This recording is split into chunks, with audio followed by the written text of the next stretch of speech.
abang ni bercinta ke dah berkahwin? Bercinta. Sin bila tu? Hari ni genap setahun. Assalamualaikum sis. Waalaikumsalam. Nama apa? Najiha. Dari mana? Dari Perak. First time ke ataupun dah pernah main? Second time. Tadi makan burger apa? Double cheeseburger, the fat mass burger. Boleh tak describe kat saya rasa burger macam mana? Sedap. Sebab dia tengah punya- lapar. Oh tengah lapar. Tapi sedap. Lagi satu patty dia lembut je. Even though nampak dia padat tapi dia lembut je. Boleh bagi berapa per 10 untuk kita punya burger? 10/10. Saya 10 per 10. Saya 8 je sebab chicken tender habis lah.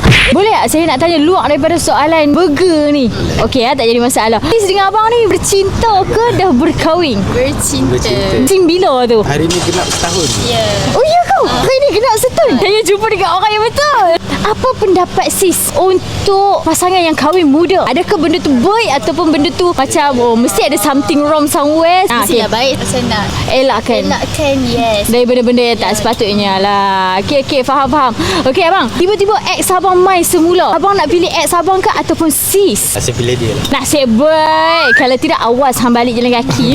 Okay, boleh tak bagi tahu dekat kamera kenapa orang-orang yang tengok video ni kena mai dekat The Fat Burger? Orang kena datang sini sebab burger dia sumpah sedap gila. Banyak sangat menu. Rambang mata lah. Boleh pilih macam-macam. Okay, sis macam mana pula? Korang kena try dia punya chicken wings. Chicken wings sedap gila. Memang favourite. Dia punya burger pun memang okey lah. Sebab untuk saya yang sebenarnya tak suka sangat burger, tapi okey lah. Alhamdulillah. Terima kasih banyak, minta maaf saya ganggu dan saya tanya soalan macam tu. Okay, boleh lambat dekat kamera. Bye.